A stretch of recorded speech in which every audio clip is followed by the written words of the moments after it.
આદિવાસી એટલે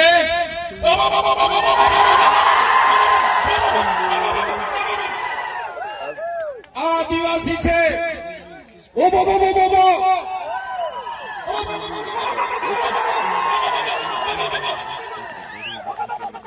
અમારા આદિવાસી છે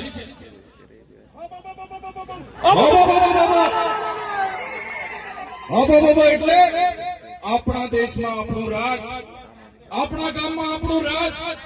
આ ઉભો આદિવાસી સિવાય કોઈની તાકાત નથી કે ઉભો કરી શકે. આદિવાસી જ કરી શકે, આદિવાસી જ કરી શકે. ગમે એવો ખમીરમંતી હોય, ગમે એવો અબજોપતિ હોય કે કરોડોપતિ હોય, ગમે તેવો હોય, કોઈના બાપની તાકાત નથી કે ઉભો અહીંયા કરી શકે. આ વિસ્તારમાં જો કોઈ ઉભો કરી શકે તો અમારો આદિવાસી કરી શકે છે, એનો પાવર છે.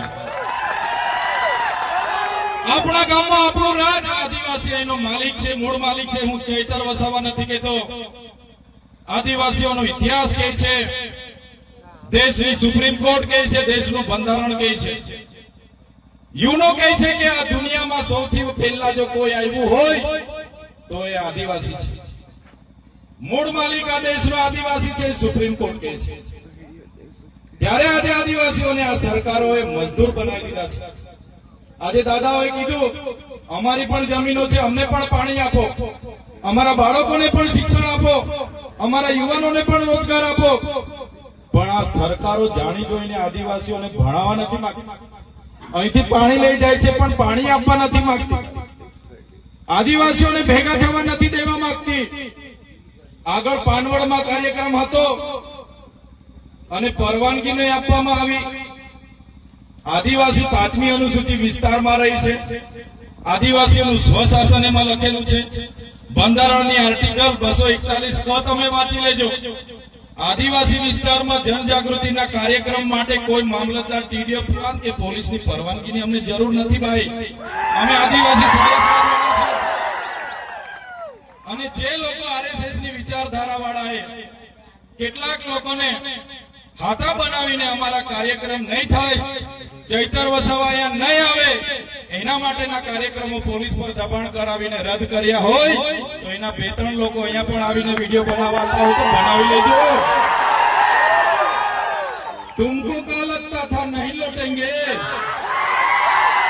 तुमको क्या लगता था नहीं लौटेंगे. गलत. जब तक छोड़ेंगे नहीं तब तक छोड़ेंगे नहीं. हमको क्या अंडू पांडू गांडू समझ के रखा है क्या?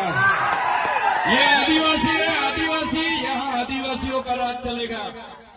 અમે કોઈના પર અધિકારોની ભીખ નથી માંગતા. સંવિધાનમાં અમારા બાબા સાહેબ અને જયપાલસિંહ મુંડાએ આદિવાસીઓને અધિકારો આપ્યા છે. આ શિડ્યુલ એરિયા છે અને સંવિધાનમાં લખ્યું છે શિડ્યુલ એરિયામાં આદિવાસીઓનું સ્વશાસન, ગ્રામસભાના પાવર છે, રૂઢિગત ગ્રામસભાના પાવરો છે. ત્યારે આજે અમારા આદિવાસીઓને પાર્ટીઓના નામે લડાવવામાં આવે છે, ધર્મ સંપ્રદાયના નામે ભાગ પાડવામાં આવે છે, નવા જૂના નાના મોટા સંગઠનોના નામે વેચી દેવામાં આવ્યા છે. ત્યારે મારા યુવાનોને જાગૃત કરવા માટે અમે આવ્યા છીએ. આજે તમે જોઈ લો, આદિવાસી એટલે કોણ?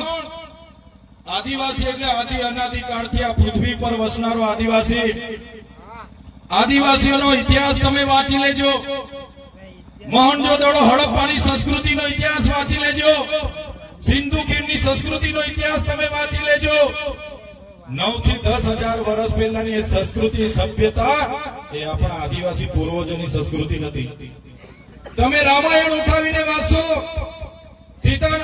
રામાયણમાં સબરી બિલનો ઉલ્લેખ આવે છે, હનુમાનજીનો ઉલ્લેખ આવે છે, નિષાદ રાજાનો ઉલ્લેખ આવે છે. એ આપણા પૂર્વજો હતા, એ આપણા આદિવાસીઓ હતા.